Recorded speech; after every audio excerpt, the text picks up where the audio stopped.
주십시오. 오늘은 이름을 부르게 하신 하나님이라고 하는 제목으로 하나님의 말씀 함께 나누도록 하겠습니다.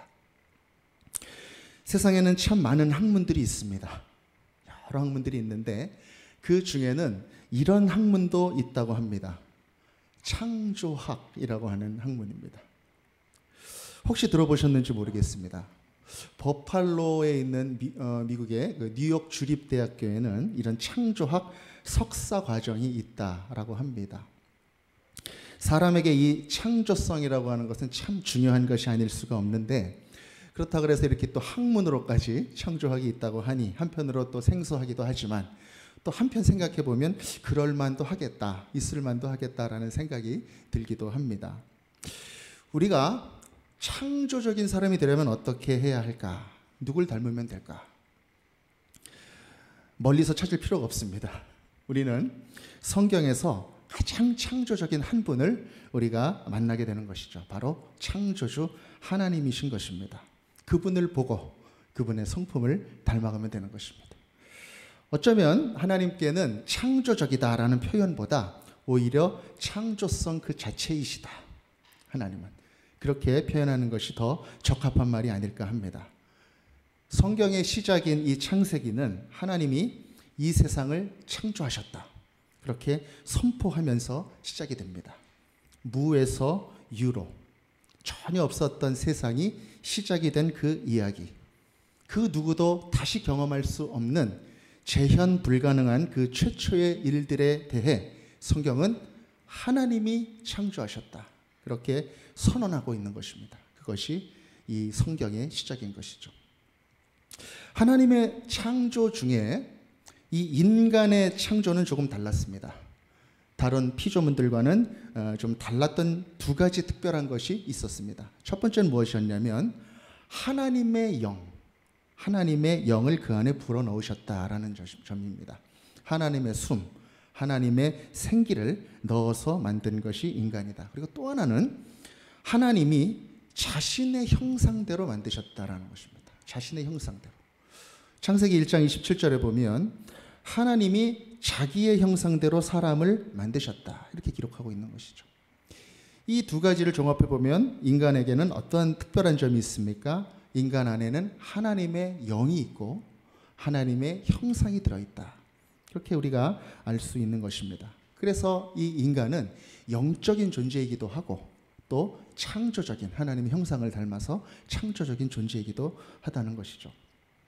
여러분, 이 영적이라고 하는 말의 의미는 무엇일까요? 영적이라고 하는 말, 영이신 하나님, 눈에 보이지 않는 그러한 하나님을 우리가 만나고 예배하고 찬양하고 교제할 수 있는 아주 특별한 존재라고 하는 것이 바로 이 영적인 존재라고 하는 말의 의미입니다. 그리고 또 이 영적인 존재인 인간은요, 이 물질적인 창조 세계 속에 그 육적인 것만 바라보는 것이 아니라 그 안을 영적으로 또 바라볼 수 있는 그런 눈을 또 가지고 있습니다. 존재하고 있는 이런 사물들, 그리고 걸어다니는 생물들을 육으로만 보는 게 아니라 그 창조 안에 깃들여져 있는 하나님의 영적인 흔적들을 발견할 수 있다라는 것입니다. 로마서 1장 20절에 보면요, 창세로부터 그의 보이지 아니하는 것들, 곧 그의 영원하신 능력과 신성이 그가 만드신 만물에 분명히 보여 알려졌나니 그러므로 그들이 핑계하지 못할지니라, 이렇게 말하고 있습니다. 창조물들을 보고 하나님의 현존과 하나님의 흔적을 발견할 수 있고 또 그것을 음미할 수 있는 그 능력, 지적인 능력, 영적인 능력, 그 심미적인 그 능력을 하나님이 인간에게 주셨다라고 하는 것입니다. 창조주 하나님을 영적으로 감지하고 예배할 수 있는 특별한 존재, 그것이 바로 인간이다라는 것입니다. 이렇게 영적인 인간은 또 하나님의 형상을 닮은 창조적인 존재이기도 합니다. 창조적인 존재. 하나님은 이 창조적인 존재를요, 우리 창세기에 보니까 매우 특별한 자리로 초대를 하셨습니다. 바로 피조물의 자리가 아닌 창조의 자리, 창조의 주체의 자리로 이 인간을 초대하셨다라는 것입니다. 오늘 본문 창세기 2장 19절에 보면 하나님이 아담을 만드신 이후에 아담과 매우 특별한 만남이 있었다라는 것을 알 수 있습니다. 우리 함께 다시 한번 오늘 본문 말씀 읽어보겠습니다. 시작. 여호와 하나님이 흙으로 각종 들짐승과 공중의 각종 새를 지으시고 아담이 무엇이라고 부르나 보시려고 그것들을 그에게로 이끌어 가시니 아담이 각 생물을 부르는 것이 곧 그 이름이 되었더라. 아멘. 하나님이 만물을 창조하신 다음에 인간을 만드신 다음에 아담에게로 이렇게 이끌어 가셨습니다. 그 이유가 뭐라고 나와 있습니까? 아담이 그것들을 어떻게 부르나 보시려고 그렇게 아담에게 그 생물들을 데려가셨다라는 것이죠. 인간이 다른 들짐승들과 하늘에 나는 새들, 그것을 어떻게 부르는지 그것을 하나님이 궁금해하셨다는 것입니다.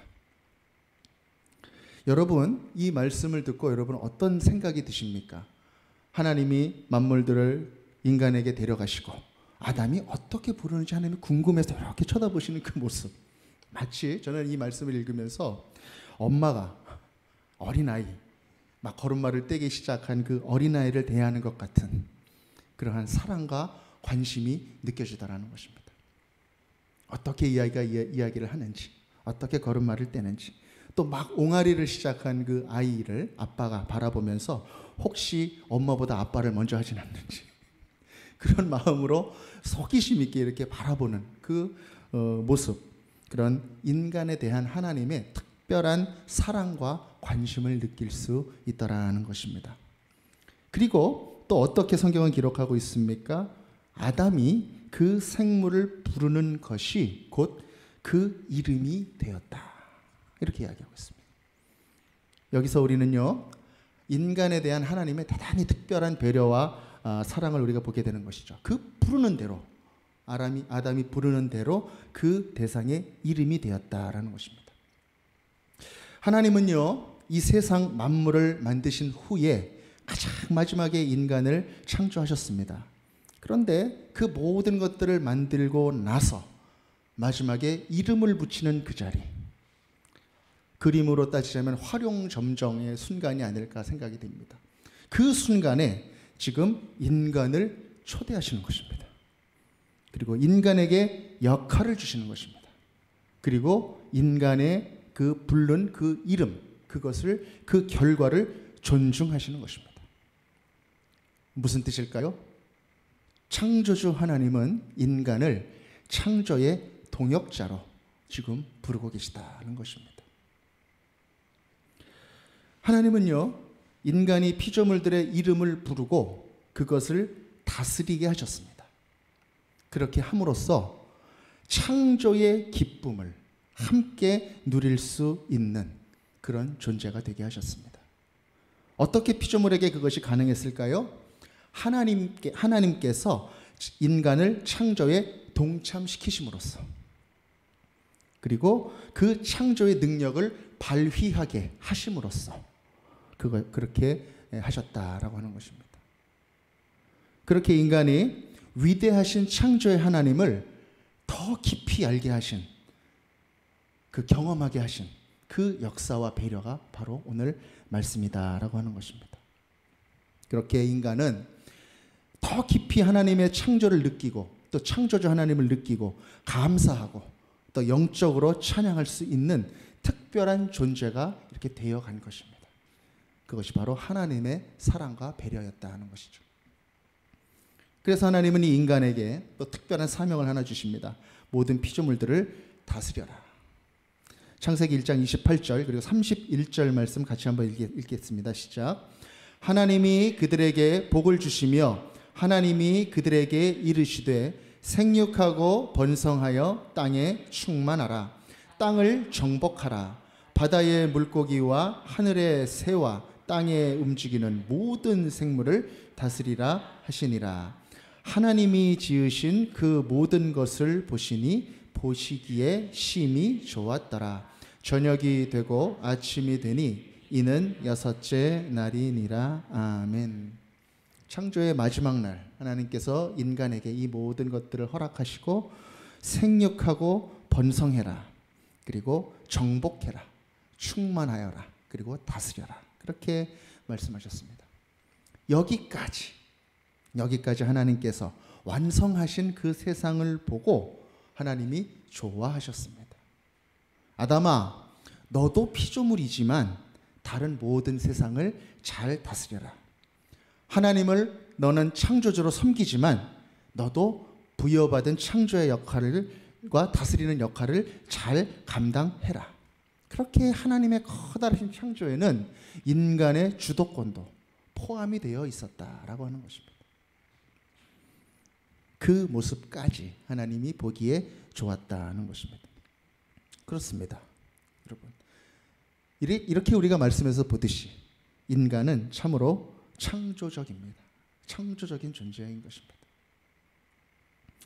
이 자리에 앉아 계신 여러분들, 함께 예배하고 있는 여러분들은 어떠십니까? 여러분들도 인간이시기 때문에 창조적이십니다. 의심할 여지 없이 창조적인 우리 모든 자녀들인 것입니다. 이 창조성이라고 하는 것은 하나님의 성품입니다. 그래서 우리는 창조적이고 또 창조적이어야 합니다. 하나님이 그렇게 인간을 만드시고 세상을 지으신 이후에 기대하신 바가 있었기 때문이다라는 것입니다. 여러분들 어떠십니까? 사시면서 특별히 이 사람은 참 창조적이야. 그렇게 느껴지는 그런 분들 만난 적이 있으십니까? 여러분 어떠세요? 일을 할 때 그런 분들이 있죠. 어떤 분들 뭐라 그러나요? 일머리라고 하나요? 일머리? 똑같은 일을 하는데 특별히 이렇게 참 창조적으로 이렇게 일을 잘 하시는 그런 분들이 있습니다. 똑같은 일을 하더라도 아주 재미있게, 아주 아이디어를 이렇게 동원해서 새롭게. 여기 주부분들도 많이 계신데 우리 주부분들도 마찬가지죠. 예, 주부분들의 평생의 숙제, 내일 저녁 뭐 해 먹을까? 반찬 걱정, 뭐 메뉴 걱정 이런 것들 아주 큰 숙제죠. 근데 이 주부분들 중에도 이 창조적인 분들이 있다는 거예요. 이렇게 끌려가듯이 이렇게 반찬 준비하고 아유 뭐 해 먹지 이게 아니고 내일은 이걸 한번 해볼까? 창조성을 발휘해서 그렇게 반찬 준비를 하는 분들이 있다라는 것입니다. 퓨전으로 한번 해보기도 하고 안 해보던 음식을 한번 트라이 해보기도 하고 이것도 한번 영양소를 한번 살펴보고 이 음식도 좀 필요하겠다. 이렇게 뭔가 새로운 남자분들도 어떤 경우가 있을까요? 일을 하실 때 일을 하는 직장에서 창조성이 이렇게 발휘되기도 하죠.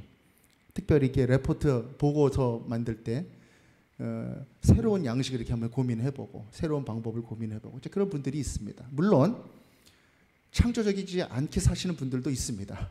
옛날에 내가 어떻게 했더라? 어떻게 반찬을 해 먹었더라? 그렇게 그냥 옛날에 했던 것을 그렇게 하는 분들도 물론 있죠. 그러나 그렇지 않고 창조적으로 바라보고 해 나가시는 분들도 있다는 것입니다. 우리 시대의 사람들이 이루어놓은 모든 창조의 결과들을 보면 참 대단하다 이런 생각이 듭니다. 그러나 사람의 창조와 하나님의 창조는 그 의미가 근본적으로 다르죠. 하나님의 창조는 무에서 유를 창조하신 것이고 사람의 창조는 유에서 유를 만든 그런 창조인 것입니다. 그래서 사람 자체가 피조물이기 때문에 하나님 차원의 근원적인 능력은 없는 것이죠. 그러나 하나님의 형상을 닮아서 지적, 영적, 이성적인 능력을 부여받은 탁월한 창조적인 존재가 바로 인간인 것이고요.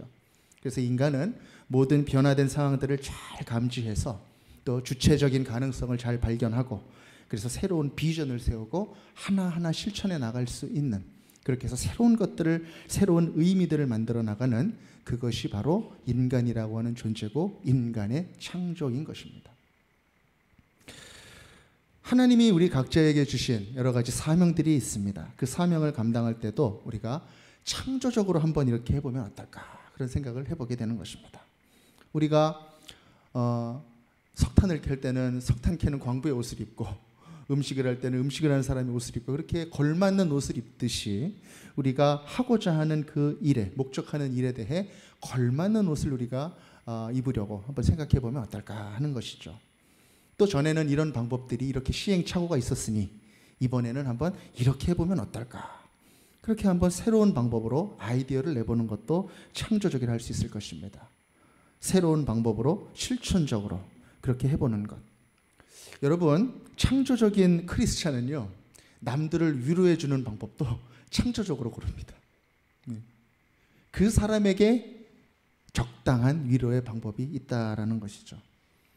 모임의 리더들도 그렇습니다. 모임의 리더들도 그 모이는 방법도 창조적으로 장소, 시간 이런 것들도 다 창조적으로 다 생각해냅니다. 하나님의 창조성을 부여받은 인간들로서 그렇게 생각하고 도전하고 또 어떻게 이름을 부르나 궁금해하시는 그 하나님께 우리가 응답해드리는 우리 모두가 되기를 간절히 바라는 것입니다. 하나님처럼 우리가 창조적으로 될 때 우리는 열정적이고 또 지혜롭게 될 수가 있습니다. 이사야 40장 28절 말씀 제가 읽겠습니다. 너는 알지 못하느냐 듣지 못하느냐 영원하신 하나님 여호와 땅 끝까지 창조하신 이는 피곤하지 않으시며 곤비하지 않으시며 명철이 한이 없으시며. 아멘. 하나님은 피곤하지도 곤비하지도 또 명철이 한이 있지도 않으신 그런 창조의 하나님이시다. 그 하나님의 형상을 닮아가려 애쓰는 우리도 우리의 모든 인간적인 연약함들이 또 하나님의 풍성하심과 능력으로 굳건하게 채워지리라 굳게 믿는 것입니다. 우리가 또 창세기 2장 19절을요 가만히 묵상해 보면 하나님이 아담에게 이름을 이렇게 부르게 하셨다라는 것의 의미가 참 깊다. 이것을 또 생각하게 됩니다.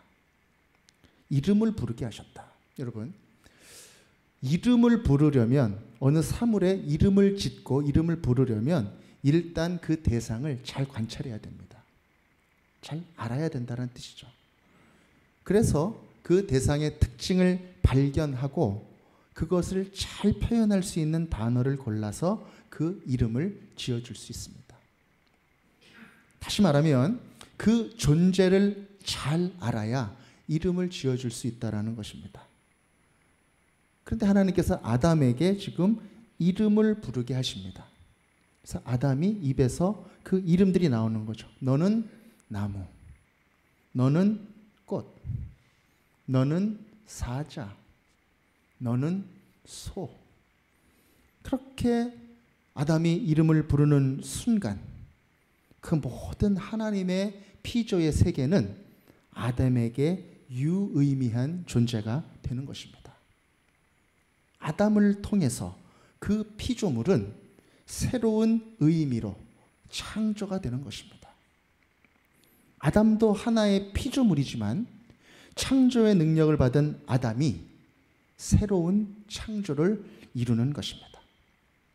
이름을 부른다는 것은 이렇게 그 본질을 꿰뚫어 본다는 것이고 그 대상을 잘 알고 소유하게 된다는 그런 의미가 되는 것입니다. 참 특별하고 귀한 일이 아닐 수 없는 것입니다.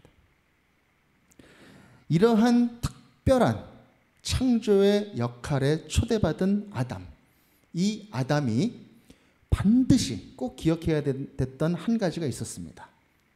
그것이 무엇이냐면 그 창조의 능력과 사명을 하나님이 주셨다는 것. 하나님이 주셨다라는 것을 꼭 기억해야만 했습니다.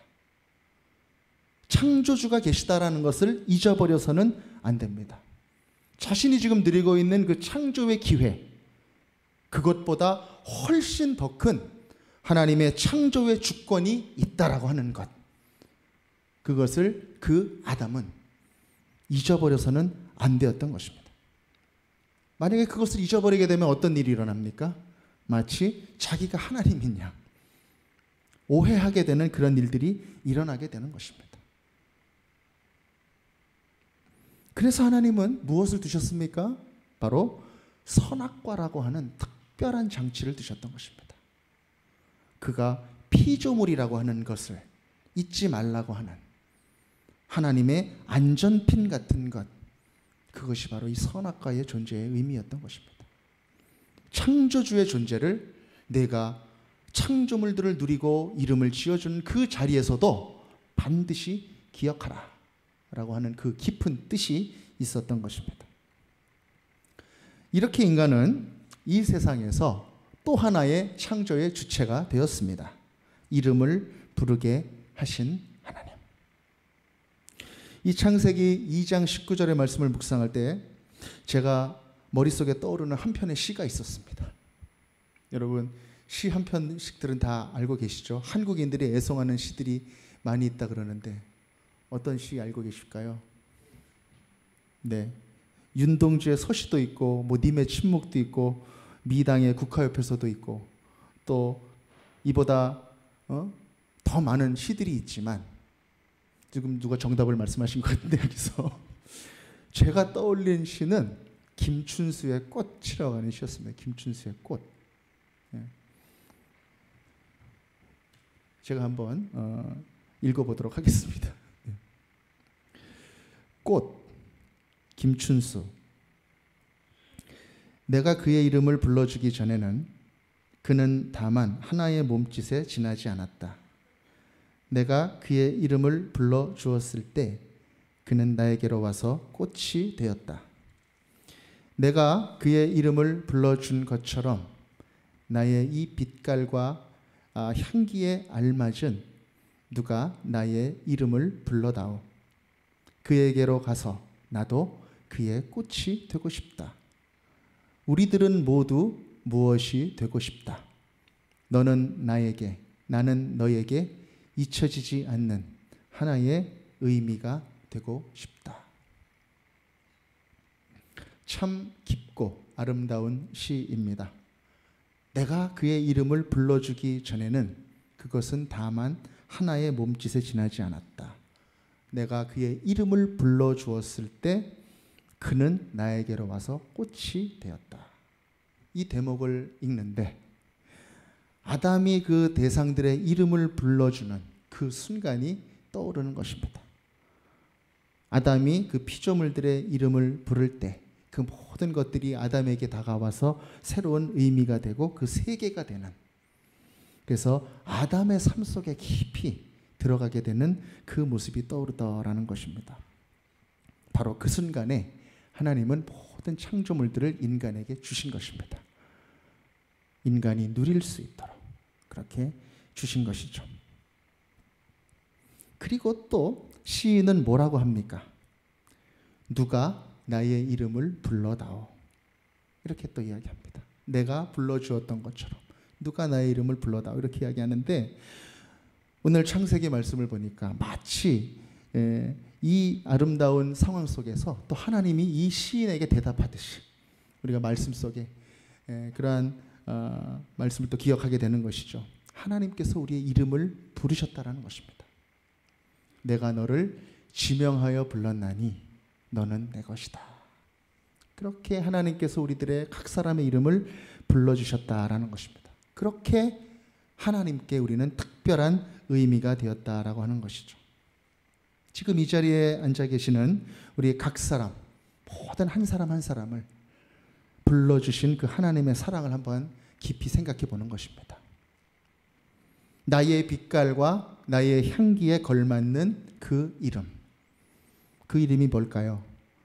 바로 나같이 생긴 사람.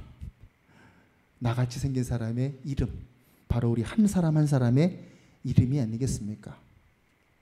하나님께서 아무개야, 아무개야, 영빈아, 재영아, 우리 또 누구 계신가요? 우리 중조야. 이렇게 하나님께서 하나하나 불러주신 그 이름. 내가 너를 잘 안다. 내가 너의 연약함까지도 잘 안다. 그렇게 이름을 불러주심으로써 하나님의 소유로 삼으신 그 인생들이 바로 우리 모두의 인생들이다라고 하는 것입니다. 그 세밀하고 신묘한 그 하나님의 사랑과 창조의 섭리를 느낀 사람들은 우리 창조주 하나님을 바라보며 찬양하지 아니할 수 없는 것입니다. 그 찬양의 마음으로 시편의 기자는 104편 24절에서 또 이렇게 고백하는 것이죠. 제가 읽겠습니다. 여호와여, 주께서 하신 일이 어찌 그리 많은지요. 주께서 지혜로 그들을 다 지으셨으니 주께서 지으신 것들이 땅에 가득하니이다. 아멘. 창조주 하나님은 이렇게 인간의 깊은 내면까지 알고 계시는 세밀하고 세심하신 그런 하나님이시다라고 하는 것입니다. 하나님은 이 창조의 세계 속에서 인간과 이렇게 친밀하게 교제하기를 원하셨습니다. 그런데 한 가지 또 참 오묘한 것이 무엇이냐면 하나님께서는 이 하나님이 지으신 이 창조 세계 안에 무한하신 하나님의 성품을 그대로 또 담아두셨다라는 것입니다. 친밀하신 하나님의 모습도 있지만 또 하나님의 무한성, 인간과 하나님의 그 건너갈 수 없는 그 간격을 하나님이 동시에 디자인하셨다라는 것입니다. 어떻게 그렇게 하셨습니까? 시작과 끝을 알 수 없게 하셨다라는 것입니다. 시작과 끝을 알 수 없게 하셨다. 여러분, 인간 어느 누구도 우주의 끝을 가본 적이 없습니다. 그렇죠? 가본 적이 없으니까 이론들이 많습니다. 그래서 여태까지 나와 있는 이론들을 보면 이 우주가 계속 지금도 팽창해 가고 있다. 그런 이야기들을 하고, 또 우주가 단일로 되어 있는 유니버스, 단일 우주다. 또 여러 개가 되어 있는 멀티버스, 또 그것이 이렇게 붙어 있고 연결되어 있고 중첩되어 있고 이런 다양한 과학적인 가설들이 있지만 여전히 우주의 끝은 감추어져 있습니다. 우주에 만약에 끝이 있다면 그 다음에는 뭐가 있을까? 그런 질문들을 우리가 하게 되는 것입니다. 사람의 지식과 이성으로 파악할 수 없는 그 무한한 공간 속에 하나님은 인간을 두셨다는 것입니다. 그리고 우리가 외부의 바깥의 끝도 모르지만 우리 내부의 끝도 우리는 알지 못합니다. 우리의 몸을 이루고 있는, 우리가 사용하는 물질들을 이루고 있는 이 물질의 시작도 우리는 모른다는 것이에요. 가장 작은 단위가 무엇일까? 볼 수도 없고 쪼개다 보면 뭐 분자니 원자니 양성자니 중성자니 계속 쪼개 들어가다 보면 이 물질의 의미도 달라집니다. 물질은 물질인데 무게도 없고 그냥 좌표만 있는 그러한 것들이 물질이 된다라는 것이죠. 그래서 최근에는 뭐 쿼크라고 하죠. 또 렙틴이라고 하는 그런 물질까지 발견됐다고 하는데 엄밀히 말하면 이것들도 하나의 가설일 뿐이지 앞으로 어떤 일들이 어떻게 일어날지 모르는 상황인 것입니다. 아직 사람은 그 물질의 시작을 알 수 없다라는 것이죠. 그뿐이 아니죠. 여기 계신 모든 분들, 이 중에 어느 누구도 우리 각자의 인생의 시작과 끝을 알지 못합니다. 혹시 여러분들 머리가 비상해서 여러분들 존재의 시작을 기억하는 분들이 있습니까? 이때 내가 엄마 뱃속에 들어갔지. 그래서 내가 어느 순간에 그 안에서 이렇게 자라게 됐지. 뭐 이런 어린 시절의 일들을 기억하는 분들 아무도 없다라는 거예요. 무엇입니까? 어느 순간 내가 정신을 차려보니까 그냥 내가 존재하고 있었던 거예요. 시작을 알 수 없는 게 우리 각자의 인생이라는 것입니다. 그렇게 우리 인생의 끝도 우리는 알 수 없을 것입니다. 어느 날 텔레비전에 전기불이 탁 나가듯이 우리의 인생의 끝이 날지도 모릅니다.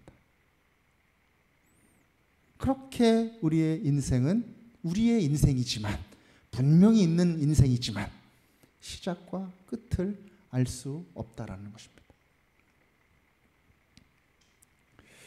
인간이 하나하나 발견하고 파악하고 또 창조의 능력으로 다스리시는 세상. 그런데 그 세상 안에 하나님은 무한하신 하나님의 성품을 담아 놓으셨다는 것입니다. 시작과 끝을 감추어 놓으셨다는 거예요.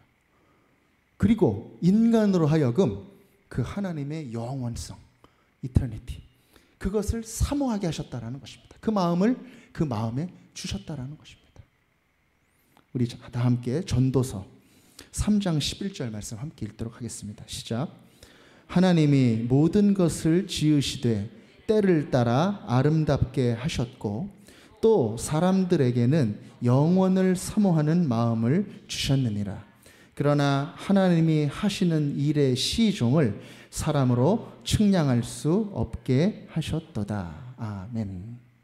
하나님이 하시는 일의 시종을 측량할 수 없게 숨기셨다는 것입니다. 그래서 사람이 하나님을 계량할 수 없게 하신 그 섭리가 창조의 섭리 가운데 있다라는 것이죠. 그래서 예수님은 그 스스로를 이렇게 소개하시는 것입니다. 그 숨겨진 시작과 끝이 바로 나다. 내가 처음과 나중이다. 알파와 오메가다. 그렇게 자신을 소개하시는 것입니다. 우리 다 같이 요한계시록 21장 6절 말씀 함께 읽겠습니다. 시작.